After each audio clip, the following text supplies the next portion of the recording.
Halloween murders through cheating. Dexter was dressed as a cowboy. Why do you have a gym bag? His wife asked him. I'm Doc Holliday from Gunsmoke, and this is my medical bag. Marcia was wearing a wedding dress with a veil and tiara. Dexter knew that meant more than just putting on a costume. It was done for Art Russell's benefit. He had heard that Art was going to wear a tuxedo to the corporate Halloween party they were headed to. Once there, Marcia spent more time with Art than she did with Dexter. When she danced with Art, their costumes made them look like a married couple. Art had divorced his wife, and it had only finally happened last month. The party was in full swing. Marcia was finishing dancing with Art when Dexter approached him. He stuck a hypodermic needle into Art's chest and injected the contents. It only took a few seconds before Art fell to the floor and died a few minutes later. Marcia started screaming and people ran to see what had happened. Dexter went to the front door and locked it. He took his pistols out of their holsters and fired them into the air, letting everyone know that the guns were real and loaded. Sit down and be quiet and you won't get hurt. Try to be heroic and you will die. I know many of you have already called the police about all this as I can hear the sirens howling. My name is Detective Bruce Burns. When the call came in, I rushed over as fast as I could. You see, for the last 10 years, I've been investigating Halloween murders. The department brought me on 4 years ago. The reasons were always the same. On Halloween, often at a party, a man was murdered. The killer used a hypodermic needle stuffed with a large dose of rat poison. Once the poison entered the bloodstream, the victims didn't stand a chance. Catching the killer was so difficult because we could never find enough evidence to connect the murders. A big part of the problem was that he or she only killed one person a year. We assumed they were always in suits, which made it easier for them to escape. A couple times, a person in a sad clown costume showed up at the same parties where the crimes were committed. However, the police never found the clown. We had no idea where or why the killer would strike. Sometimes it was even in a neighboring town. The only thing we could be sure of was that it kept happening. The victim was most likely a married man with a high income. It had to have happened just before Halloween, and it involved a hypodermic needle. The party was held on the 3rd floor of the Elks Lodge. It was reported that one Art Russell had just been murdered by one Dexter Manowitz. Witnesses said he'd stabbed him in the chest with a hypodermic needle. When I got to the building, I called the 3rd floor extension. I'd like to speak to Dexter, I said to the person who answered. This is Dexter. I'm willing to tell my story, but I'll only do it once. I want to talk to Detective Bruce Burns. I've been following him, and he seems like a reasonable man. I'm Detective Burns, Dexter. How can we meet without further violence? The building's surrounded and there's no way out. Why don't you let the men go and come out yourself? Then we can talk. No, I don't think so. You can come up here with a tape recorder. I'll tell you my whole story, but I need your word that you won't have a gun or any other weapon on you. If I see any of them, or if your SWAT team tries to come in before we finish talking, I will start shooting people. I don't want anyone else getting hurt. I'll come in through the main entrance. Please just calm down and don't hurt anyone. When I entered the party room, I saw about 60 people in suits. They looked excited, but not too scared. The door to the fire escape was closed from the inside. There were no windows on this floor, so the SWAT team couldn't fire a single shot without breaking in. Close the door behind you, said the man I thought was Dexter. Unzip your jacket and turn around. Dexter, why don't you let these people go? You're holding me hostage, I replied, following his orders. Dexter really didn't look like a man to be afraid of. He was short and weighed about 70 pounds. No one would ever think he was a killer. Look, people, I'm not here to hurt anyone unless I have no choice. I'm the Halloween killer, and I'm going to tell Detective Burns my story. Those who want to leave, you can leave. Those who stay will hear about all the murders firsthand and why they happened. Those who want to leave, come out one at a time through the back fire escape, Dexter said, addressing the crowd of people. You little asshole, you don't have the guts to shoot anybody, said a drunk named Jack Randall, who lunged at Dexter pretending to be a hero. Dexter shot him in the leg and everyone screamed. Jack fell to the floor, squirming in pain. His wife grabbed a tablecloth and wrapped it around his leg. You dumbass. I told you I'd shoot you if anyone provoked me. I could have killed you. But I know you were sleeping with Marcia, and I wanted your wife to find out. Marcia cried. The look on Jack's wife's face said that she knew Dexter was telling the truth. She slapped her husband hard across the face before turning to Marcia. "You fool!" she screamed across the room. "Nah." Another man spoke up and asked if they could still leave. "Go," Dexter said, waving his gun toward the emergency exit. "The SWAT team will be outside the door. Tell them not to shoot. Make sure you give them all the information about what you observed here before they let you go," I said to the nervous man who wanted to leave. It surprised me that out of 60 people, only 20 actually left. I guess they really wanted to hear about what was going on in Dexter's life. Jack Randall left to treat a gunshot wound. His wife decided to stay. I later learned that they were close neighbors of Dexter and Marcia. Dexter started out by giving me a lot of information. He and Marcia had been married for 30 years, had 5 grown children, and 6 grandchildren. Dexter was an accountant and had been since he graduated from college. As he continued to talk, he revealed that he was 31 years old when he met Marcia at the local library. She was only 18 at the time. Marcia was having trouble keeping the books, and Dexter asked if she needed help. At the time, she was a stocky girl with braces. They became friends and started dating after she graduated from high school. She was his first and only real girlfriend. He thought he was her first and only, but much later realized that was far from true. Dexter said he treated her like gold and gave her everything she wanted. When she became pregnant, Dexter was very happy to marry her. 4 years later, they had 3 children. Marcia was a homemaker, as Dexter made a good living for his family. After the youngest of the first 3 children was born, Marcia told Dexter that she wanted to work. It would give her the opportunity to be out in the community more, and they could always use the extra money. Apparently, she met an old friend who told her about the estate sale. The couple talked about it, and both agreed that it would be good for her. At first, she took evening classes. After she got her real estate license, she got a job at Russell Real Estate. Dexter talked about how busy their family's life was. Most of the time, he worked 9 to 5, although Marcia worked off the clock. She spent many evenings at her job. In the next 3 years, they had 2 more children. Dexter's mother lived just a few houses down the street from them and was available to watch the children on short notice. As the children grew older, life became more hectic. Dexter and Marcia tried their best to attend all the special events the children went to. Often Dexter had to go alone. Their children went to scouts, bands, and sports. He said he didn't really mind because he loved his children and his wife. After Marcia started working, she went on a strict diet and started exercising. She lost a little weight before becoming pregnant with their 4th child. Once he was born, she went back to the diet and exercise program. She did the same after the birth of her 5th child. That's when she had her fallopian tubes tied, as they decided 5 children would be enough. Dexter said that she actually looked good, and their sex life even improved. He mentioned that when they first made love, they both felt awkward. He said that Marcia was the aggressor in their sexual relationship. She talked to her friends and they advised her to try something new. Marcia didn't hesitate to make love, Dexter added. The one thing Dexter said about his sex life was that Marcia was always ready and waiting. "Dexter, over the years we've had a dozen people come in calling themselves the Halloween Killer. They all wanted to be famous for some nefarious reason. I'm here now because you used a hypodermic syringe to kill a man. Why should we believe you're a real killer and not just some wannabe?"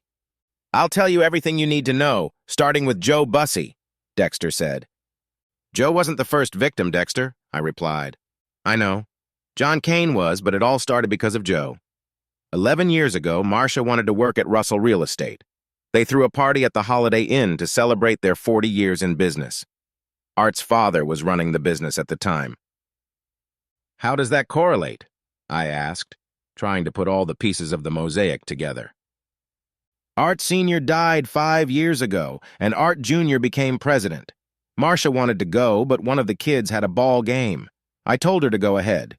After the game, I ran to the party.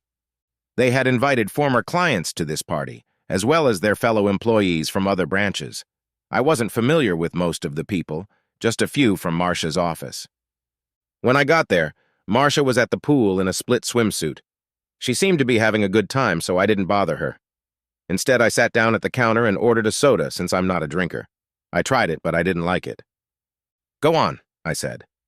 Anyway, I sat next to Joe Bussey. I'd never met him before. He was pretty drunk and was saying something raucous while watching Marcia. He told me she was the best girl he'd ever had. I was shocked. I couldn't believe he was talking about my Marcia. Apparently he worked with John Kane, who bought the house from Marcia. He told Joe that she was giving extra benefits. She made love to her clients until the deal closed.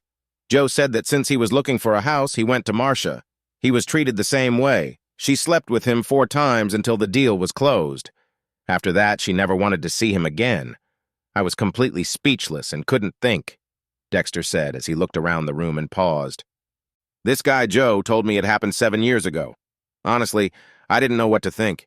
Had she really been cheating on me all this time? I needed to find out more, but until then I was going to give myself the benefit of the doubt. Okay. Sighs. So what convinced you that your wife had cheated on you, and why did you decide to seek revenge after all these years? I asked. Marcia hadn't changed. She still treated me and the kids the same. One night after she left to show the house, I went up to the attic above the garage and pulled out all of our past records. We never threw anything away in case we needed them later. I went back to when Marcia started working and looked through her day planners. In them were written down all her appointments and sales. It was almost like a diary of her life, everyone she saw and talked to. I came across John Kane. I read how many times his name appeared in her diary. She also had an index on the back with information about a potential client. I noticed the letters after some of the names. Then some, but not as many, had the letters HS in them. It took me quite a while to figure out the code. But when I did, everything fell into place.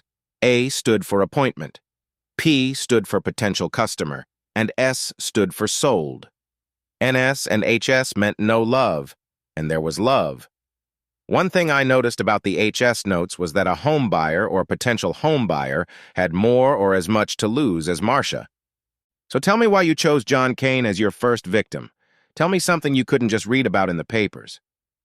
Marcia sat on the couch crying during the interview. One of her sisters sat with her. Most of the people present just stared at her, waiting for the story to continue. They continued to eat and drink, which struck me as odd. After reading a few names in the diary, the first thing I came across was John Kane. At first, I thought of Joe Bussey's murder, but I'd talked to him at a party just a couple months ago and didn't want to leave any clues that might lead back to me. So, what was your plan, Dexter? I went online and found how to concoct a poison that could be used in a hypodermic syringe to kill a man quickly. I walked into the pharmacy part of town and picked up some disposable syringes. I didn't care who used them. It would just lead the police to some drug addict. I went to the store and bought a costume that could be found anywhere. I chose a sad clown mask because the thought of Marcia doing those things made me sad. It was candy night, and I rounded the corner of the house where John Kane lived. So, I did some extra work with all the victims. I didn't want any big surprises. I just wanted revenge. Since I'm short, I could pass for a kid in a suit. I waited until there were no kids at his door and yelled, "Trick or treat." When John opened, I stuck the needle in his chest. I saw the look on his face as he fell to the floor. I quickly turned around and headed back to my car. When I heard the screaming, I thought it was his wife. I rushed home and put the car in the garage. Then I took off my suit and took candy to my younger children. I didn't know if John had died or not until I read about it in the paper the next day. So, how did you feel when you took that life, Dexter? I asked. Fear of getting caught, but no remorse. He made love to my wife many times. Here, I have her day planner where she wrote it down. Dexter pulled a stack of diaries from his gym bag over the years. "You can't take these!" Marcia screamed. "They're my personal items." "I'm sorry, Mrs. Manowitz. They're evidence in at least 10 murders. You'll get them back after your husband's trial." Marcia began to cry again while her sister and one of her friends comforted her. It was amazing how quiet the crowd was. What happened next? Life went on as usual. I spent time planning my next victim, which was Joe Bussey. Other than that, it was business as usual. I can't help but wonder why you didn't just kill Marcia, or at least divorce her. I can't say I didn't think about it. In fact, I thought about it a lot. The problem is I loved her, really loved her. She was a wonderful mother and a good wife. There was no way I could hurt her. At times, I hated her when I thought about it, but she never flaunted it or brought it home. She never knew I guessed what she was up to. "Okay, Dexter, tell me about your second victim," I asked, needing further confirmation that he was the killer. "You already know it was Joe Bussey. He worked in the same consulting office as John. By picking him next, the investigators were busy looking for a connection. They never thought about going back 7 years to when they both bought their homes from Marcia." "How did you set all this up?" I asked. I'd gone through the police files so many times I knew them by heart. Right now, I was still a little doubtful that Dexter was the man who'd committed all those murders. They had a Halloween dress-up day at the office. No one paid any attention to the clown who walked in. It was lunchtime and they were all hanging around the office. I waited in the restroom stall until Joe came in. When he turned around, I plunged the needle into his chest. He fell backwards onto the sink. A few people saw me come out, but I was wearing a suit. By the time they found Joe, I was long gone and was wearing regular clothes. I went back to my work and no one recognized anything. Was Marcia surprised when she heard about these deaths? No, not right away. After all, she sold those houses 7 years ago. A couple of names that came up later she recognized, Dexter said. "Give me an example." Well, number 6 was a congressman named Bill Elliott. I remember her saying she worked on his campaign. Although she didn't sell him the house, she slept with him. His name was in her diary. As far as I know, she slept with him twice. "Hey, Mom, how did you get close enough to kill him?" "It wasn't that hard. He attended a few Halloween events. I was just keeping track of his schedule, and I saw him when he came to the middle school to perform. All the students were dressed in costumes, so it was easy to blend in with the crowd. The funny thing about restrooms, everyone has to use them sometime. So, I changed my costume that time. After 5 kills using a clown outfit, I decided to go dressed up as Jason, which was so popular with the kids.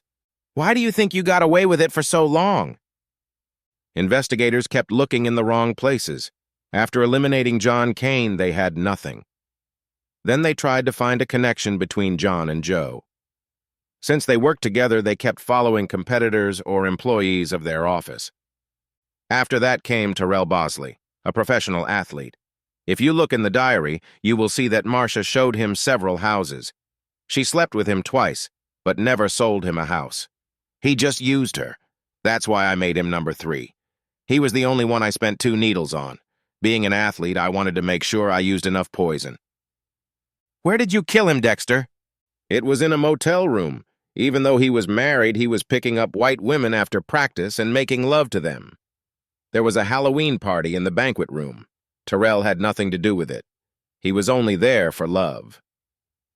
I was dressed as a clown and used my card to open his door. He was sleeping with some woman at the time. I walked up behind him and stuck both needles in his back. The woman screamed as he fell on top of her. I went down the stairs to the party room and sprinted out the door before the police showed up. They were busy looking for the husbands of the various women he'd slept with. Fortunately, they didn't know about Marsh. Of course, they had been together for about 6 years before his death. Dexter continued to voice his list of murders, some in their homes, others at gatherings or parties. He gave details that were unknown to the general public. Dexter was definitely the Halloween killer. "Okay, Dexter, so why did it end tonight? Why did you kill Art Russell and let everyone see it? Why don't you continue your bloody fun?" "There are more names here," I asked, flipping through the pages of the day planner. "It's because of Marcia. As long as I felt she loved me, I could ignore the adultery. But things have changed." What do you mean?" "After Art Russell Sr. died, Marcia took a job as secretary to Art Jr., and things seemed to be getting better. I looked at the last couple of dailies, and she wasn't making love to clients anymore. She had appointments, but I didn't notice an S next to the names. However, I did notice that she was seeing her boss quite a bit. As I mentioned, he had recently divorced his wife. This made me wonder if Marcia was dating him. Our youngest graduated from college this summer and now lives on her own. We don't have any more kids at home, and some have moved to other states. I came home early one day. Marcia must not have heard me pull into the garage. I looked at my phone and noticed the light bulb was on.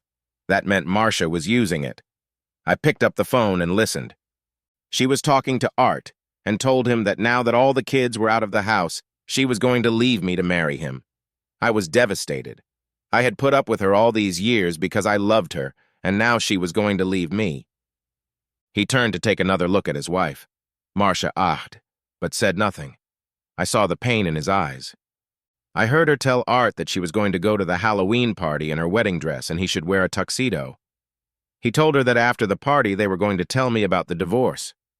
She kept telling him how much she loved him and couldn't live without him. That's when I decided to end his life since he had ended mine. Within weeks of that phone call, I changed the beneficiary on all of my insurance. I transferred all the funds I had to my children. I asked my attorney to change my will. Of course, I knew that half of everything we owned together would go to Marcia, but my half would be divided among the children. If they wanted to give it to their mother, that would be their choice. Dexter, I'm still surprised you let Marcia live. It was because of her love for Art Russell. I don't understand, I replied. I saw a program on TV where a man was asked why he killed his lover and not his wife. He replied that if he had shot her, she would have been hurt. If he had killed someone she loved, she would have been in pain for the rest of her life, Dexter explained. She doesn't have love anymore, you see, and the world knows what a cheater she was, so she's going to suffer for the rest of her life. And what about you? After this, you'll go to prison, and you'll probably be on death row for a few years. You'll have to endure the pain, too. No, that's not going to happen, he said, raising his gun. Dexter, you promised you wouldn't shoot anyone else. Aren't you a man of your word? I asked, trying to dissuade him from shooting anyone, including himself. He reached into his gym bag and pulled out a hypodermic needle. In the blink of an eye, he plunged it into his heart. Marcia, I've always loved you. Now you can explain all this to the kids, Dexter said, dropping the gun and falling to the floor. I reached in and pulled the needle out, but it was too late. Dexter Manowitz had killed himself the same way he had killed his wife's lovers. Marcia screamed again, but everyone just looked at her and shook their heads. Her sister was the only one who tried to calm her down. I opened the door and the SWAT team led everyone outside. Paramedics covered Dexter's body and later took it to the morgue. In the months that followed, the story stayed on television. Marcia's life became a living hell. She had to sell her house and leave town. She even gave back her maiden name so no one would know who she was. Her children wanted nothing to do with her. They thought it was her fault that their father acted this way. None of them bequeathed anything to her. As for me, the department credited me with catching the Halloween killer. I didn't deserve any honors, but the mayor wanted to make headlines. I often wonder how many other men are like Dexter. He was willing to put up with his wife's infidelity because he loved her. Epilogue. It's been a year since the murder last Halloween. Art Russell's ex-wife had taken back the business. He'd never transferred ownership, and she still owned half of it. I was sitting at my desk, getting ready to go home when I got the call. A woman had been found with a hypodermic needle in her chest, but she was still alive. I couldn't believe it as I rushed to the address given. It was Marcia Dunworthy, formerly Marcia Manowitz. When I arrived, she was already being put into an ambulance.